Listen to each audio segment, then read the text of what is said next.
El dolor era insoportable, como clavos al rojo vivo penetrando su frente, perforando su carne, atravesando el hueso. Verónica cayó al suelo de la celda del convento, su cuerpo convulsionándose mientras un líquido tibio y oscuro comenzaba a brotar de 5 puntos específicos en su cabeza.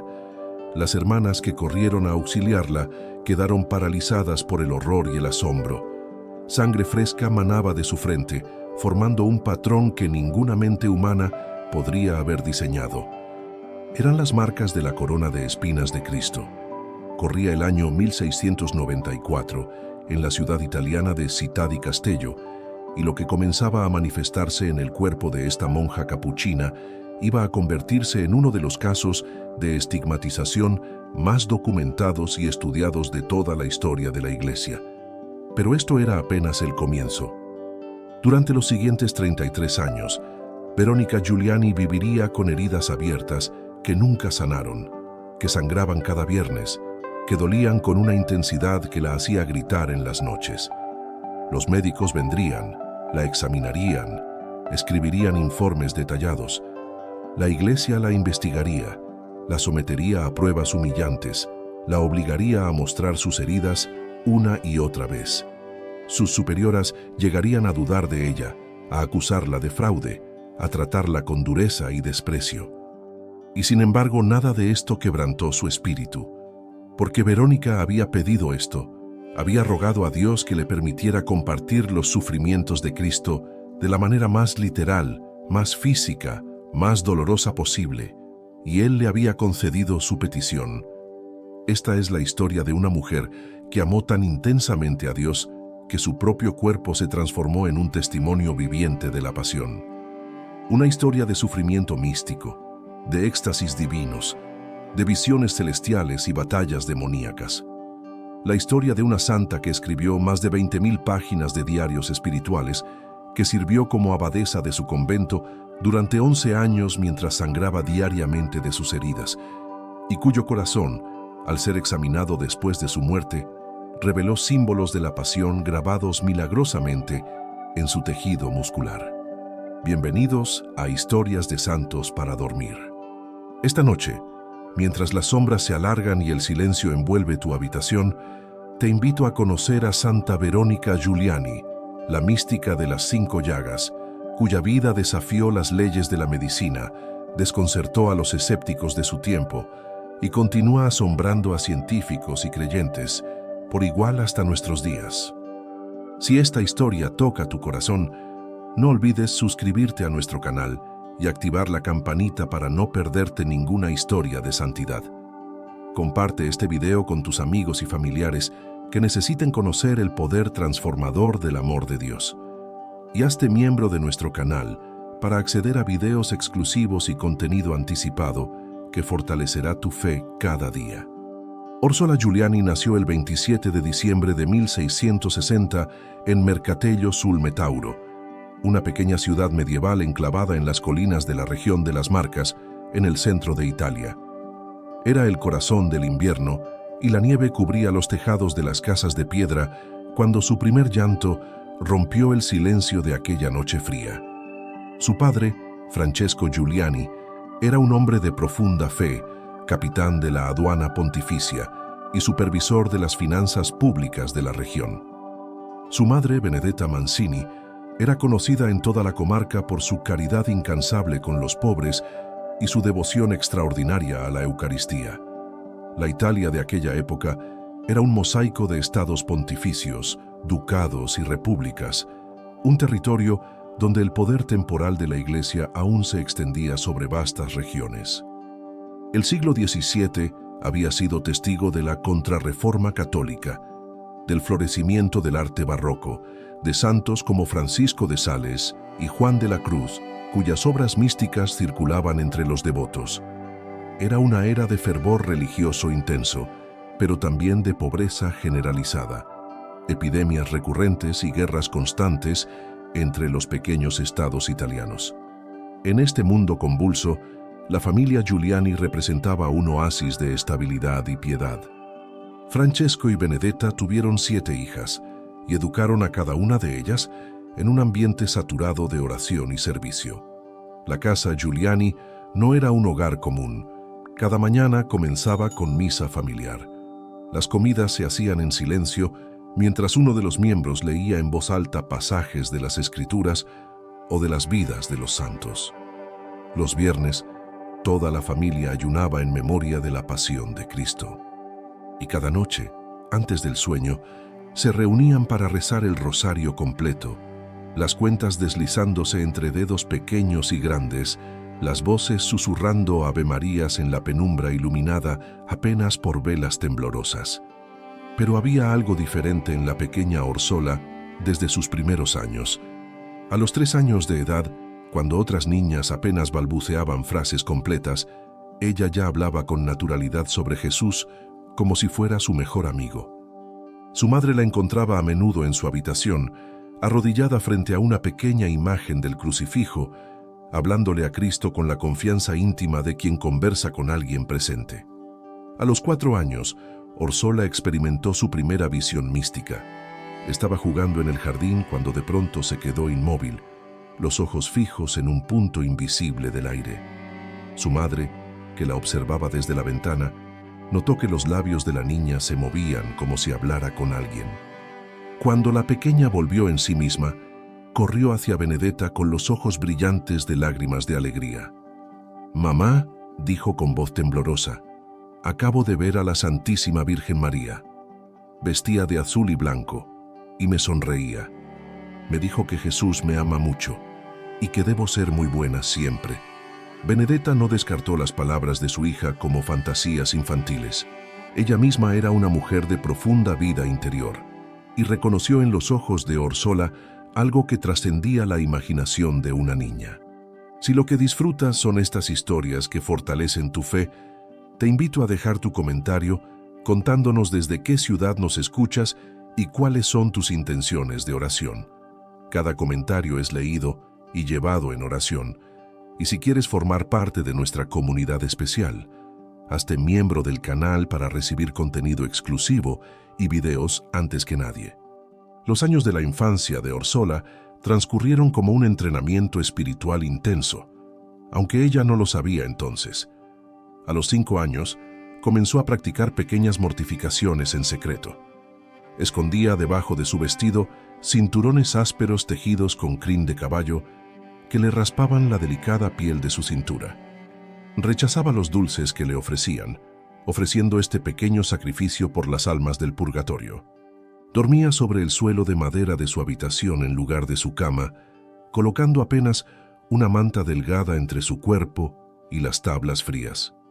Su madre descubría estas prácticas ocasionalmente, y aunque admiraba el fervor de su hija, le advertía con dulzura que no exagerara, que Dios amaba también la salud del cuerpo que él había creado.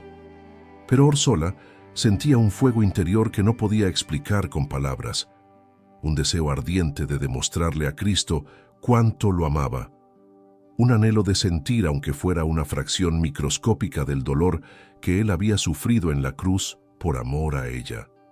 Cuando tenía 7 años ocurrió un evento que marcaría toda su vida. Su madre Benedetta enfermó gravemente. Los médicos de Mercatello no lograban diagnosticar el mal que consumía su cuerpo. La fiebre la devoraba, su piel se tornaba amarillenta y cada día parecía acercarse más al umbral de la muerte. Francesco reunió a sus 7 hijas alrededor del lecho de su esposa moribunda. El aire de la habitación era denso, cargado del olor a hierbas medicinales y velas de cera de abeja. Las cortinas estaban cerradas porque la luz lastimaba los ojos de Benedetta. En aquel cuarto en penumbras, las niñas lloraban mientras su madre, con voz débil como un susurro, les hablaba por última vez. «Hijas mías», dijo Benedetta, esforzándose por enfocar su mirada en cada uno de aquellos rostros infantiles bañados en lágrimas. «No lloren por mí. Si Dios me llama, voy feliz a su presencia. Pero les dejo un último regalo». Llamó a cada hija por nombre, y a cada una le encomendó una virtud específica que debía cultivar. A Orsola la miró con especial intensidad y le dijo, «A ti, hija mía, te dejo el amor a la pasión de Cristo. Medita cada día en sus sufrimientos». Nunca olvides el precio que Él pagó por tu salvación. Y si algún día Él te pide que sufras con Él, acéptalo con alegría. Aquellas palabras se grabaron con fuego en el corazón de la niña de 7 años. Esa misma noche, Orsola se arrodilló en su habitación y oró con una intensidad que la dejó exhausta.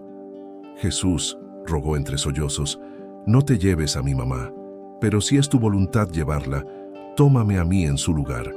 Yo te amo y estoy dispuesta a sufrir lo que sea necesario. El milagro ocurrió al amanecer, cuando Francesco entró en la habitación de su esposa, esperando encontrarla muerta o agonizante. La halló sentada en la cama, con las mejillas rosadas y los ojos claros. La fiebre había desaparecido completamente durante la noche. Los médicos no encontraron explicación. Benedetta vivió 30 años más y siempre atribuyó su curación a la oración fervorosa de su hija Orsola. Pero este milagro tuvo un precio que nadie anticipó. A partir de aquella noche, Orsola comenzó a experimentar visiones más frecuentes y más intensas.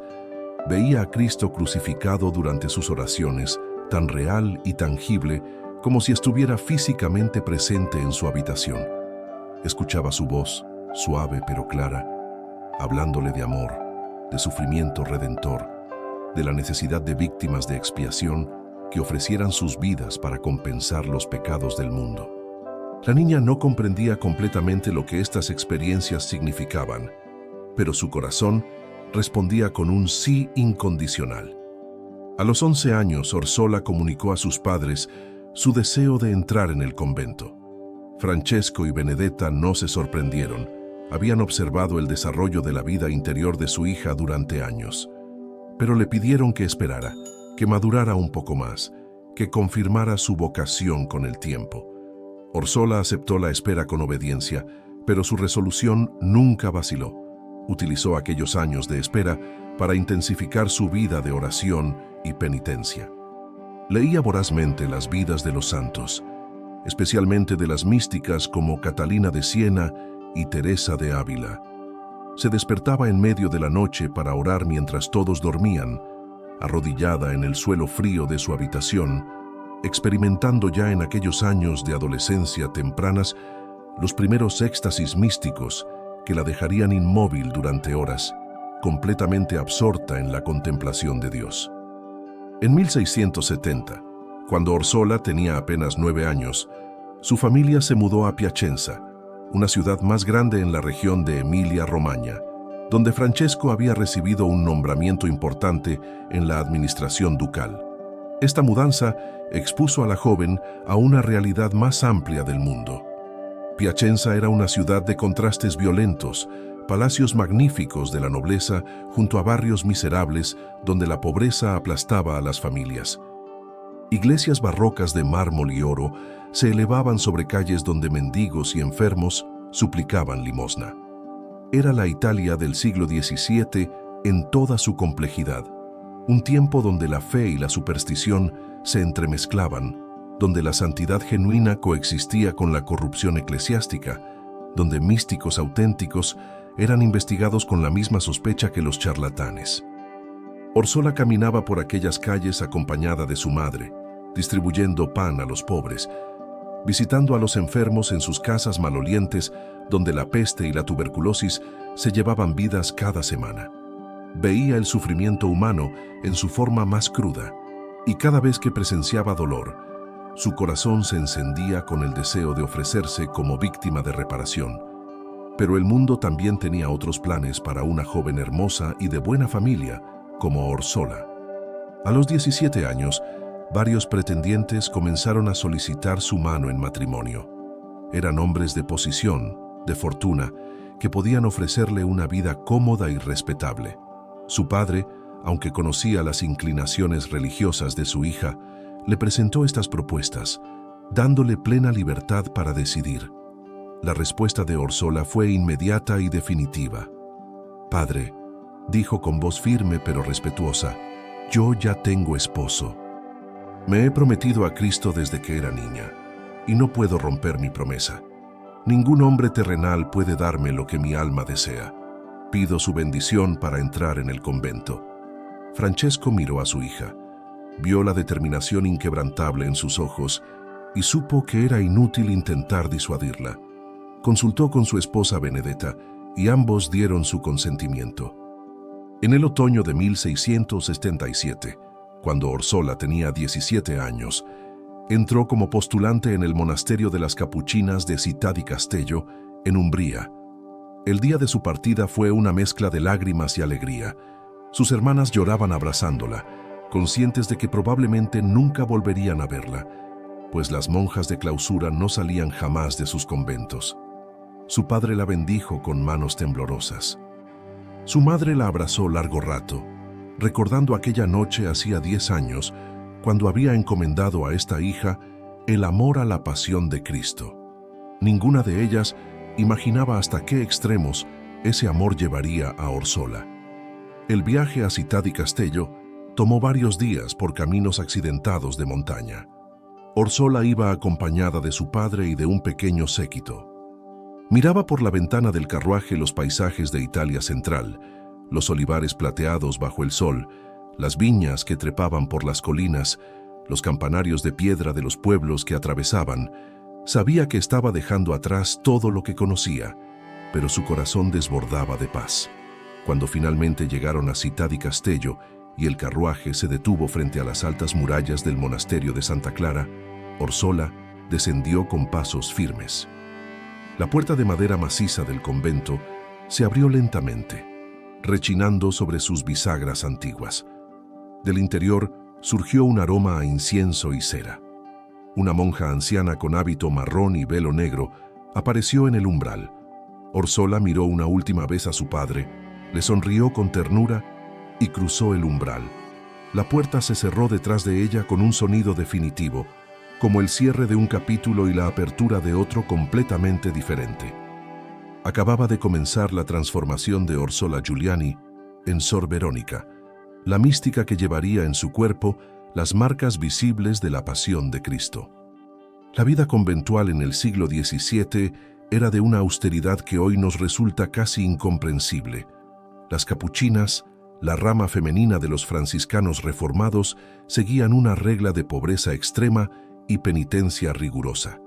El convento de Città di Castello, donde Orsola acababa de entrar, era un edificio de piedra fría y húmeda, con celdas diminutas que apenas cabían un camastro de madera, un crucifijo y un pequeño escritorio.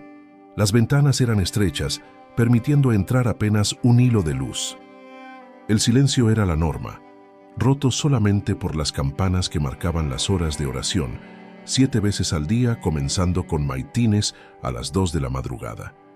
Las monjas dormían sobre tablas duras, cubiertas con mantas delgadas, incluso en el invierno más cruel. Comían una vez al día, alimentos simples, pan negro, sopa de verduras, alguna fruta cuando la temporada lo permitía. La carne estaba completamente prohibida.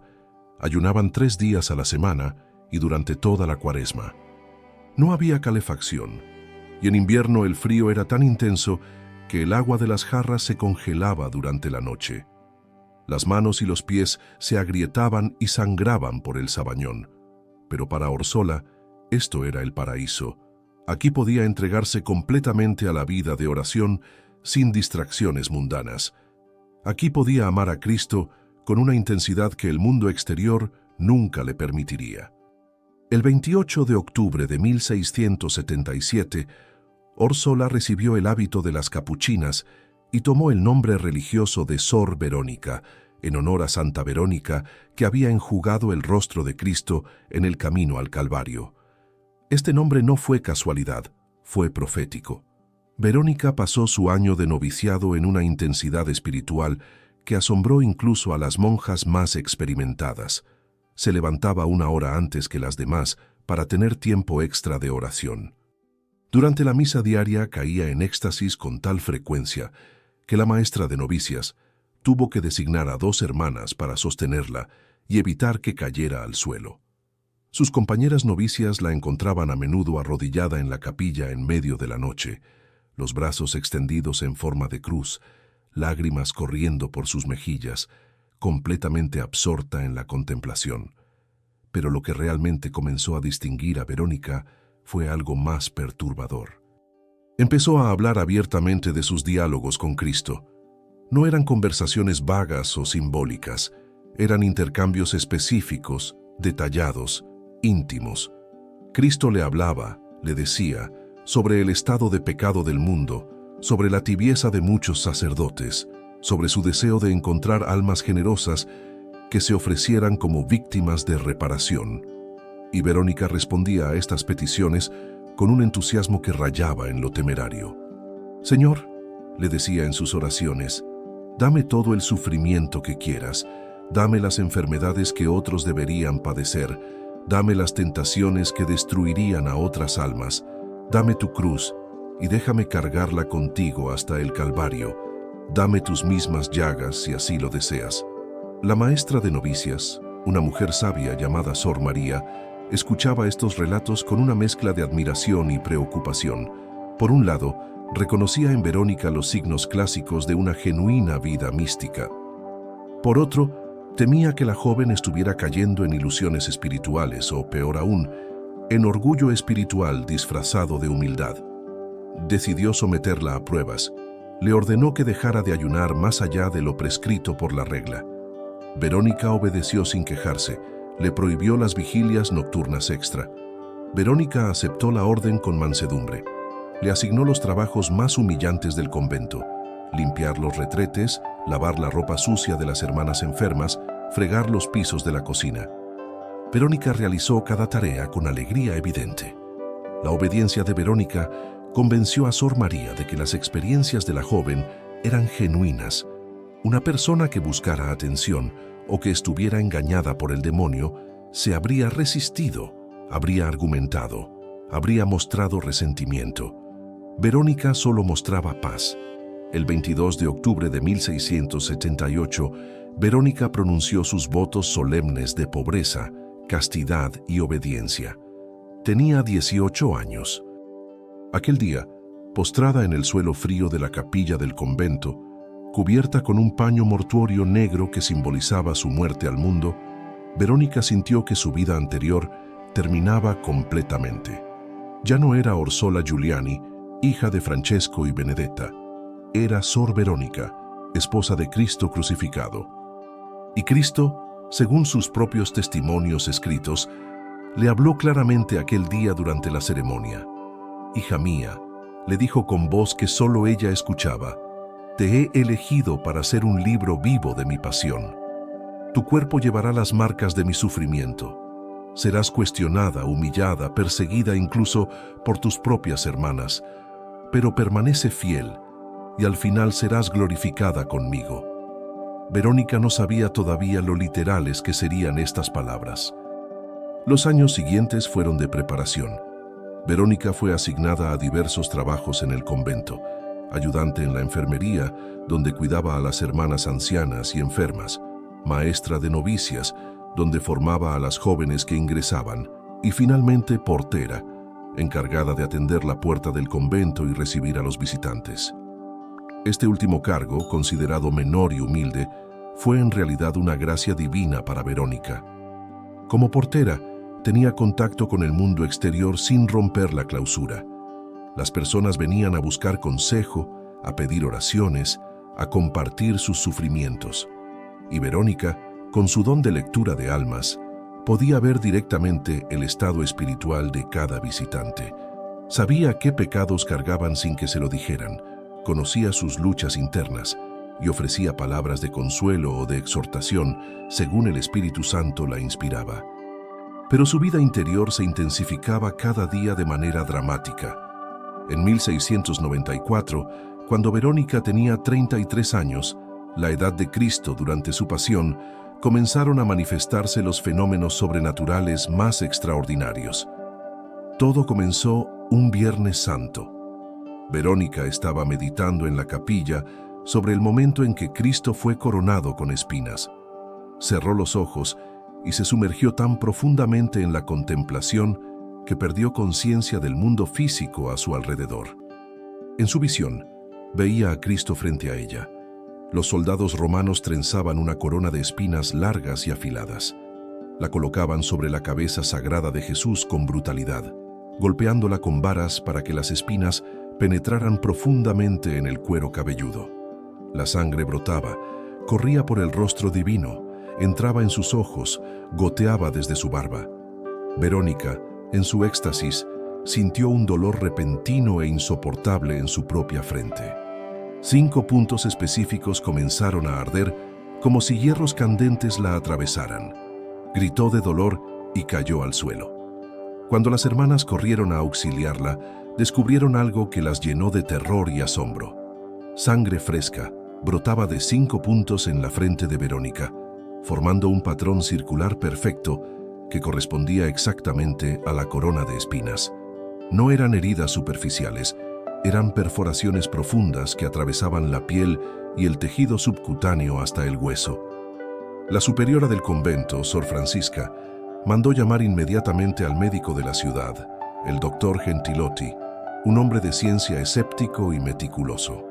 Cuando Gentilotti examinó las heridas de Verónica, quedó desconcertado. No había explicación médica para aquellas perforaciones. No existía ningún instrumento que ella pudiera haber usado para infligírselas a sí misma sin que otras personas lo notaran. Y la disposición de las heridas, su profundidad uniforme, la ausencia de inflamación o infección, todo desafiaba el conocimiento médico de la época. Gentilotti escribió en su informe oficial: «He examinado a Sor Verónica Giuliani y confirmo la presencia de 5 heridas profundas en su frente que sangran abundantemente. No encuentro explicación natural para su origen. Las heridas no presentan signos de haber sido producidas por instrumento alguno. Permanezco perplejo ante este fenómeno». Pero esto era apenas el comienzo. Durante las semanas siguientes aparecieron más estigmas. El Viernes Santo de ese mismo año, mientras meditaba sobre la crucifixión, Verónica sintió un dolor agudo en sus manos, sus pies y su costado. Cuando miró sus manos, vio que se abrían heridas en el centro de ambas palmas. De sus pies brotaba sangre, y en su costado izquierdo apareció una herida larga de aproximadamente 3 centímetros, de la cual manaba sangre y un líquido transparente similar al agua. Los estigmas completos de Cristo crucificado ahora marcaban su cuerpo. Las superioras del convento se enfrentaron a una situación sin precedentes. ¿Era esto un milagro genuino o un fraude elaborado? ¿Era Verónica una santa o una impostura? Decidieron someterla a pruebas rigurosas. La encerraron en su celda bajo vigilancia constante. Le vendaron las manos y los pies con telas que luego sellaban con lacre. Le quitaron cualquier objeto con el que pudiera herirse a sí misma. Y esperaron. Cada viernes, las vendas eran removidas en presencia de testigos. Y cada viernes, las heridas sangraban abundantemente, empapando las vendas con sangre fresca. Los sellos de lacre permanecían intactos, demostrando que Verónica no había manipulado las vendas. Las heridas nunca se infectaban, nunca sanaban completamente, pero tampoco se gangrenaban. Existían en un estado imposible, un limbo entre la vida y la muerte, entre lo natural y lo sobrenatural. Te invito a que te hagas miembro de nuestro canal para ser parte de esta familia de fe que busca crecer en santidad. Como miembro, recibirás videos exclusivos y acceso anticipado a historias que transformarán tu vida espiritual. Y no olvides compartir esta historia con quien necesite un testimonio del poder de Dios. La noticia de los estigmas de Verónica se propagó rápidamente más allá de los muros del convento. Città di Castello, y pronto toda Italia, hablaba de la monja estigmatizada. Algunos la consideraban una santa viva.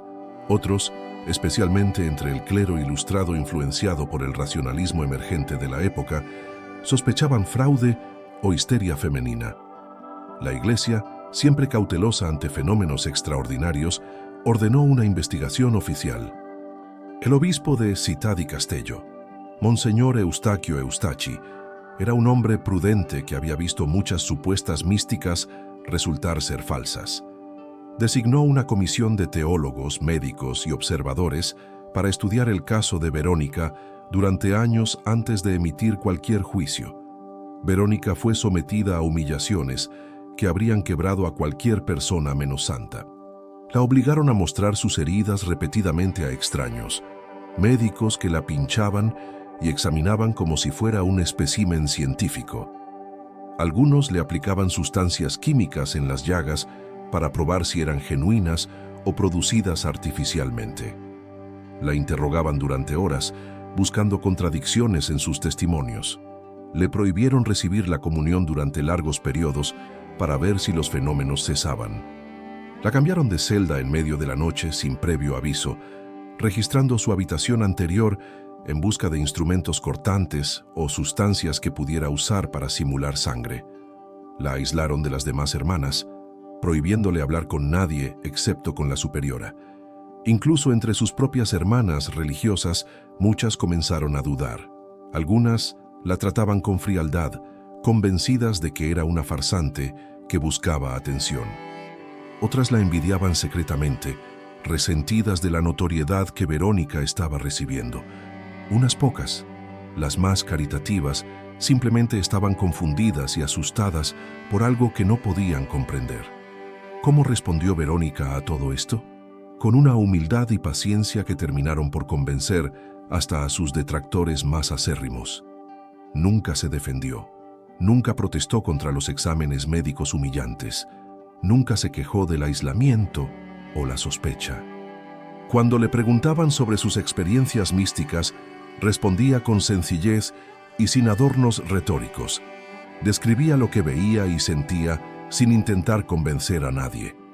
Y seguía cumpliendo sus deberes conventuales con la misma diligencia de siempre, limpiando, cocinando, cosiendo, como si llevar las heridas de Cristo en su cuerpo fuera la cosa más normal del mundo. Pero la prueba más extraordinaria vendría años después, cuando Verónica tenía 54 años. El obispo Eustachi, aún no completamente convencido, ordenó un experimento final. En 1697, mandó encerrar a Verónica en una celda especial con paredes lisas, sin ningún objeto excepto un camastro, bajo vigilancia las 24 horas del día por turnos rotativos de monjas elegidas por él personalmente. La comida le era entregada a través de una pequeña abertura en la puerta. Las vigilantes tenían órdenes estrictas de observar cada movimiento de Verónica y documentar todo en reportes escritos diarios. Este encierro duró 50 días. 50 días durante los cuales Verónica no tuvo privacidad alguna, en los que cada acción, cada gesto, cada momento dormida o despierta fue registrado. Y durante esos 50 días, cada viernes sin excepción, sus estigmas sangraron profusamente en presencia de testigos que juraron bajo sacramento que Verónica no se había infligido las heridas de ninguna manera. Más aún, durante ese periodo de observación, los testigos documentaron fenómenos adicionales. Verónica entraba en éxtasis durante la oración, elevándose del suelo hasta quedar suspendida en el aire a varios centímetros de altura durante minutos. Su cuerpo se volvía rígido como una tabla, incapaz de ser doblado por los esfuerzos de las observadoras. Su rostro se transfiguraba, irradiando una luz que las testigos describieron como sobrenatural, y en una ocasión, el 5 de abril de 1697, mientras meditaba sobre la flagelación de Cristo, aparecieron en su espalda marcas rojas profundas que formaban el patrón exacto de latigazos, como si cuerdas invisibles hubieran golpeado su carne. Al finalizar los 50 días, el obispo Eustachi reunió toda la documentación, consultó con teólogos expertos en discernimiento espiritual, rezó intensamente pidiendo sabiduría divina y finalmente emitió su veredicto oficial. Los fenómenos sobrenaturales en Sor Verónica Giuliani son genuinos y de origen divino. No existe explicación natural para ellos. Por lo tanto, se permite que continúe su vida religiosa sin más obstáculos y se reconoce que Dios la ha elegido para un propósito especial. Este veredicto transformó la vida de Verónica, pero no de la manera que uno esperaría. No se volvió arrogante ni presumida.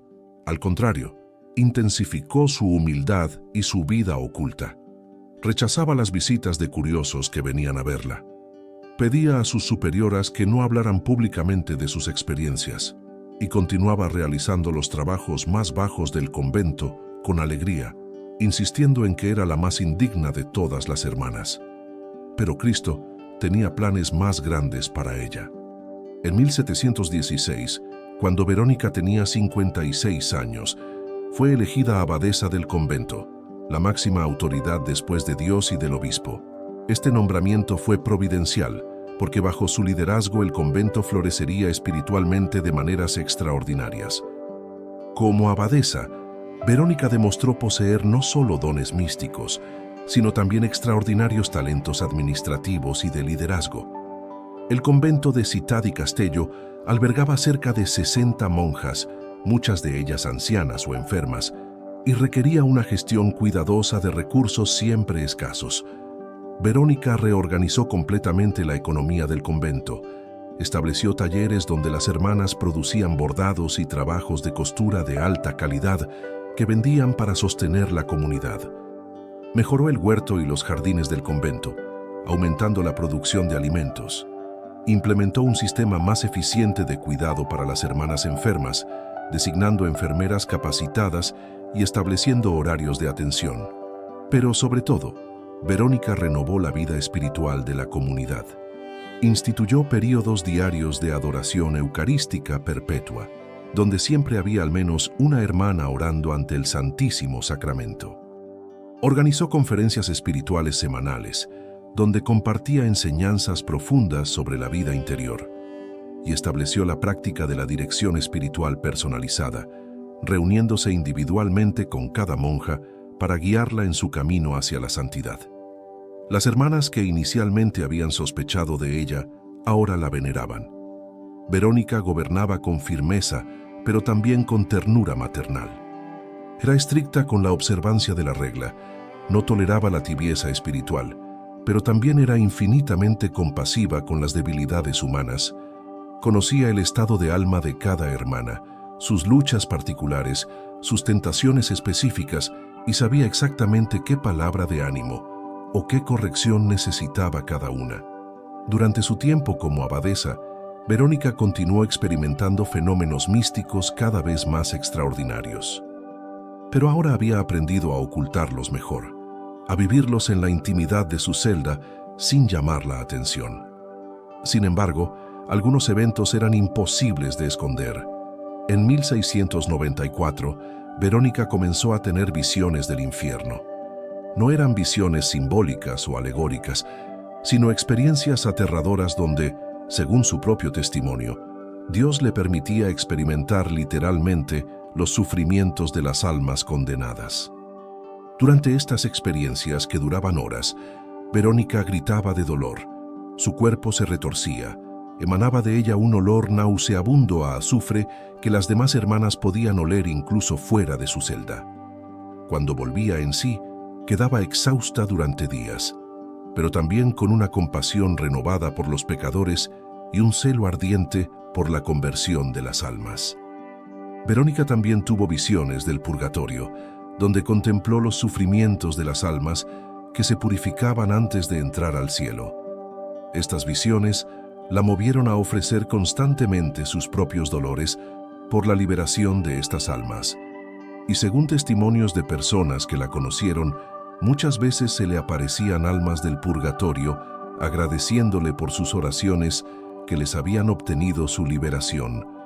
Pero las experiencias más sublimes eran sus visiones del cielo. Verónica describía en sus escritos haber sido transportada en espíritu a la presencia de la Santísima Trinidad, donde contemplaba la gloria divina con una intensidad que, decía, habría matado su cuerpo si Dios no lo hubiera fortalecido milagrosamente. Veía a Cristo glorioso, a María como reina del cielo rodeada de ángeles y santos.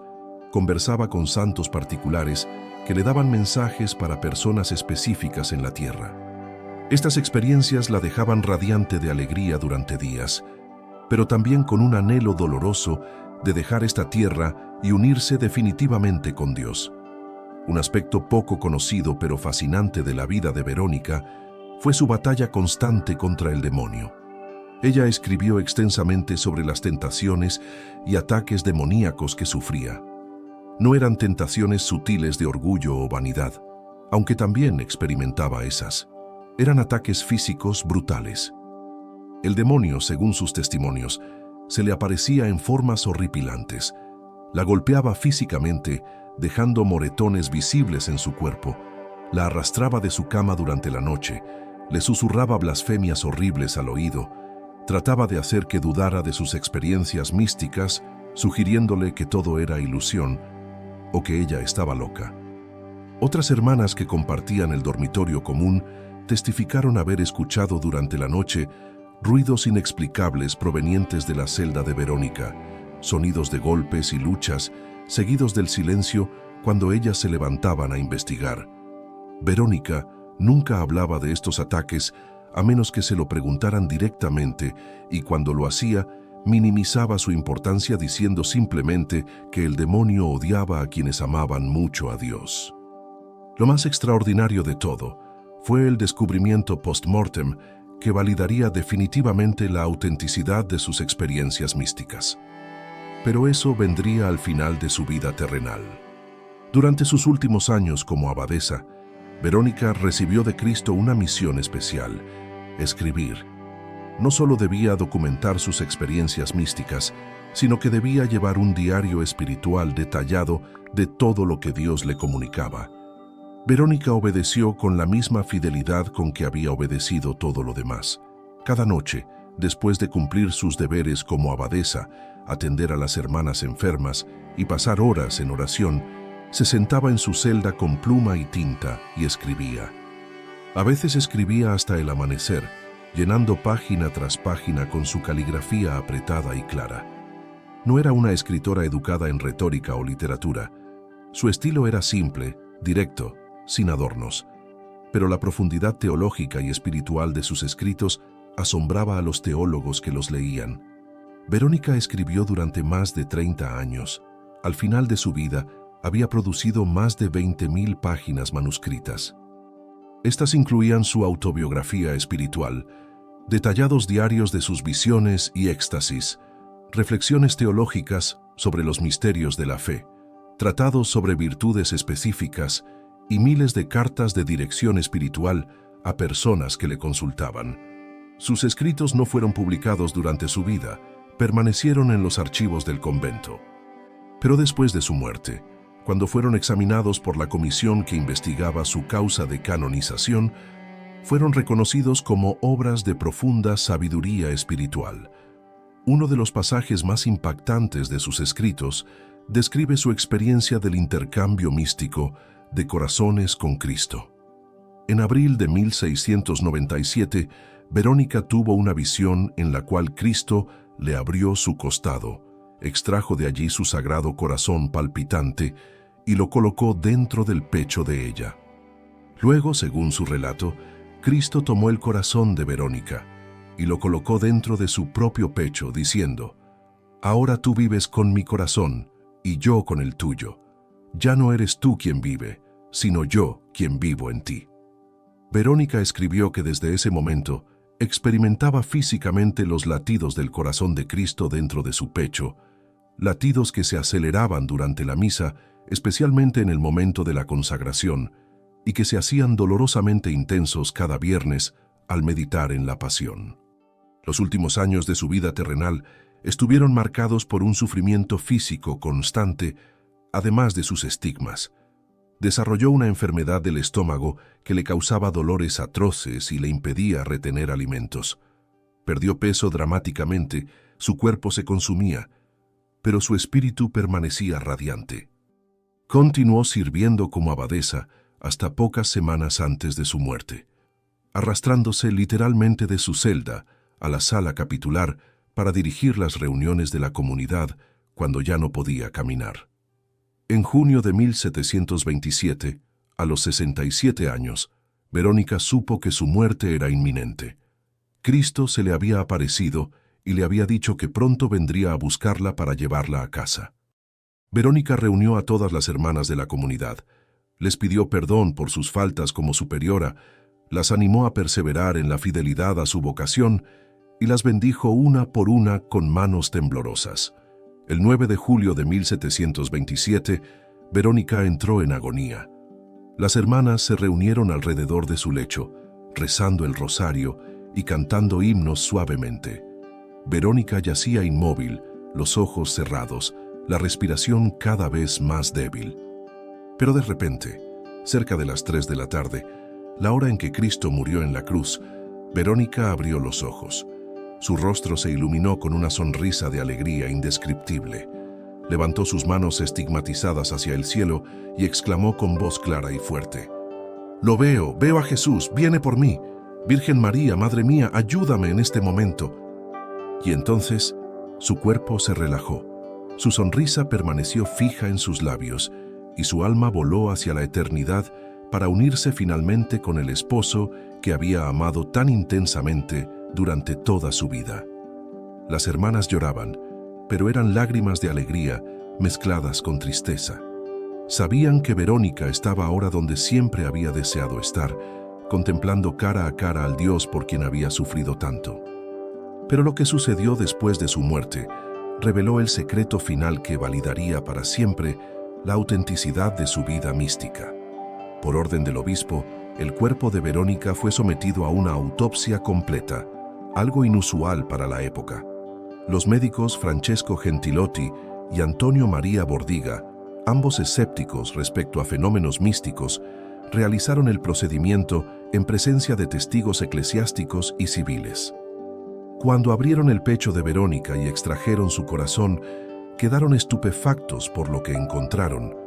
Grabados en el tejido muscular del corazón, visibles a simple vista, estaban los símbolos de la pasión de Cristo: una cruz, 3 clavos, una corona de espinas, una lanza, una columna de flagelación y otras imágenes que correspondían exactamente a los instrumentos de la pasión.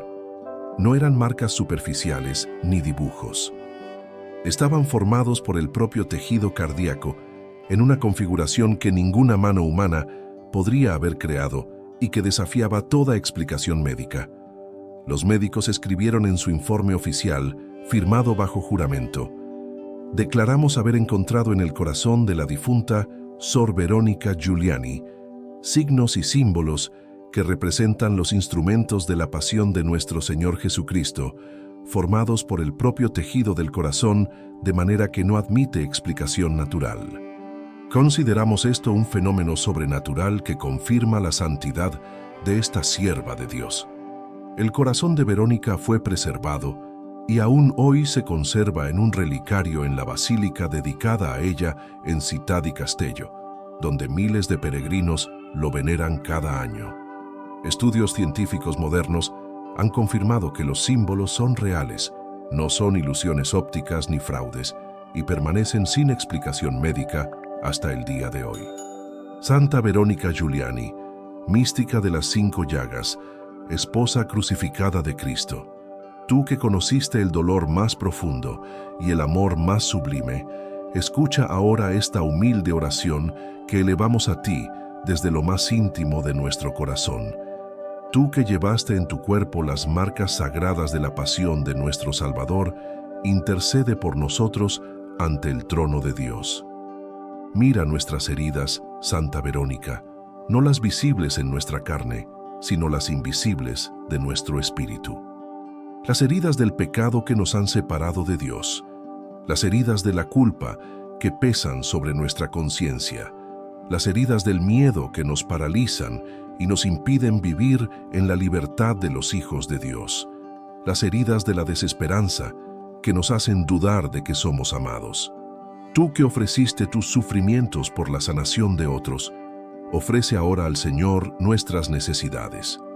Pedimos, Santa Verónica, por la curación de nuestro cuerpo, por aquellos que sufren enfermedades que los consumen día tras día, por los que padecen dolores crónicos que nunca cesan, por los que luchan contra enfermedades terminales y necesitan fortaleza para enfrentar lo que viene, por los que han perdido la esperanza de sanar y necesitan un milagro de tu intercesión. Tú que soportaste el dolor físico con paciencia heroica, enséñanos a unir nuestros sufrimientos con los de Cristo en la cruz. Que nuestro dolor no sea inútil, sino redentor. Que cada lágrima derramada se convierta en una ofrenda que suba hasta el cielo, como incienso agradable ante Dios. Santa Verónica, intercede también por la sanación de nuestra alma.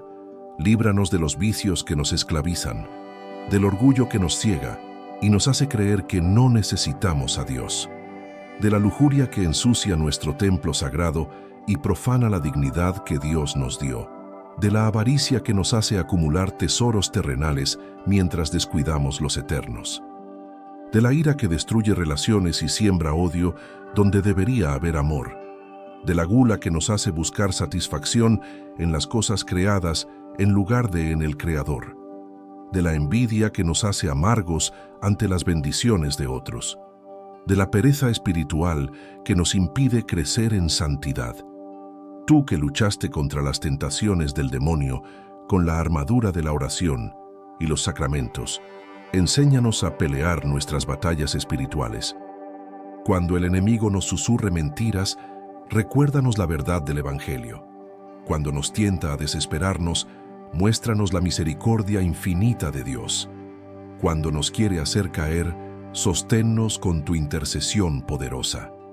Santa Verónica, protectora contra el mal, cubre con tu manto a nuestras familias. Protege a nuestros hijos de los peligros de este mundo que busca corromper su inocencia. Guarda a nuestros esposos y esposas en la fidelidad del sacramento del matrimonio. Vela por nuestros padres y abuelos en su vejez.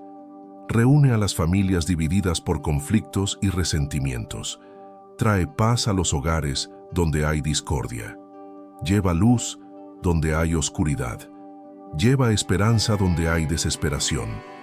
Intercede por nosotros en nuestro trabajo, Santa Verónica. Tú que administraste el convento con sabiduría y eficiencia, ayúdanos a ser buenos administradores de los talentos que Dios nos ha dado. Bendice nuestros proyectos y emprendimientos. Que nuestro trabajo no sea solo para ganarnos el sustento, sino para glorificar a Dios y servir a nuestros hermanos. Protégenos de la injusticia en el lugar de trabajo. Danos coraje para defender lo correcto, incluso cuando cuesta. Ayúdanos a ser luz y sal en nuestros ambientes laborales. Santa Verónica, tú que amaste tanto a Cristo Eucarístico, aumenta nuestra fe en la presencia real de Jesús en el Santísimo Sacramento. Que nunca recibamos la comunión con tibieza o rutina, sino siempre con el asombro y la adoración que merece recibir a Dios mismo en nuestro pecho. Enséñanos a visitar a Jesús en el sagrario, a pasar tiempo en adoración ante Él, a encontrar en la Eucaristía la fuente de toda nuestra fuerza. Intercede, Santa Verónica, para que tengamos hambre verdadera de Dios, no solo de sus consuelos o bendiciones, sino de Él mismo, que deseemos conocerlo más profundamente cada día. Que anhelemos su voluntad por encima de la nuestra, que busquemos su rostro en la oración contemplativa, que escuchemos su voz en las Escrituras, que lo sirvamos en los pobres y necesitados, que lo amemos con todo nuestro corazón, toda nuestra alma, toda nuestra mente y todas nuestras fuerzas. Santa Verónica, tú que fuiste devota especial de María Santísima, llévanos de la mano hacia nuestra Madre Celestial. Que María nos enseñe como te enseñó a ti el camino hacia su Hijo. Que ella interceda por nosotros como intercedió en las bodas de Caná. Que nos cubra con su manto protector como cubre a todos sus hijos. Ayúdanos, Santa Verónica, a no temer el sufrimiento cuando venga. No pedimos sufrir por sufrir, porque no somos masoquistas espirituales. Pero pedimos la gracia de aceptar con paz y hasta con alegría los sufrimientos que Dios permita en nuestra vida, sabiendo que Él los puede transformar en instrumentos de santificación. Enséñanos el valor redentor del dolor ofrecido con amor. Tú que escribiste miles de páginas documentando tu vida interior, inspíranos a llevar también nosotros un diario espiritual. Ayúdanos a reflexionar sobre cómo Dios actúa en nuestra vida diaria, a reconocer sus bendiciones incluso en medio de las pruebas, a ver su mano providencial guiando cada aspecto de nuestra existencia. Santa Verónica, intercede especialmente por los sacerdotes. Tú que tanto amaste el sacerdocio y tanto sufriste por la santificación de los sacerdotes, ruega por ellos, que sean santos como tú deseabas que fueran, que celebren la misa con devoción, que prediquen con poder el Evangelio, que administren los sacramentos con reverencia, que sean verdaderos pastores que dan la vida por sus ovejas. Protégelos de las tentaciones especiales que enfrentan. Fortalécelos en los momentos de desánimo. Que aquellos que se han alejado de su vocación vuelvan arrepentidos. Que los seminaristas perseveren en su formación. Que muchos jóvenes respondan generosamente al llamado al sacerdocio. Y finalmente, Santa Verónica Giuliani, cuando llegue nuestra última hora, cuando la muerte toque a nuestra puerta, ven tú a nuestro encuentro. Tú que moriste con una sonrisa en los labios, viendo a Cristo venir por ti, ayúdanos a morir bien, que no tengamos miedo en ese momento supremo, que podamos decir como tú dijiste, lo veo, viene por mí, que María Santísima esté a nuestro lado, que nuestro ángel guardián nos defienda del enemigo en esa hora crucial, que todas las oraciones y sacrificios de nuestra vida nos acompañen, y que finalmente, por tu intercesión poderosa, podamos entrar en la presencia de Dios, donde tú ya estás gozando de la visión beatífica, contemplando cara a cara al Dios que tanto amaste en esta tierra y amándolo por toda la eternidad con la plenitud que aquí solo pudiste experimentar en destellos fugaces. Santa Verónica Giuliani, ruega por nosotros. Amén. Si esta historia ha tocado tu corazón, te invito a dejar en los comentarios tus intenciones de oración y la ciudad desde donde nos escuchas. Cada comentario es leído y llevado en oración. No olvides suscribirte al canal, activar la campanita y compartir este video con quien necesite conocer el testimonio de esta santa extraordinaria. Y si deseas ser parte de nuestra comunidad especial, hazte miembro del canal para acceder a contenido exclusivo y videos anticipados que fortalecerán tu camino de fe. Que Santa Verónica Giuliani interceda por cada uno de ustedes. Que descansen en paz, envueltos en el amor de Dios. Buenas noches.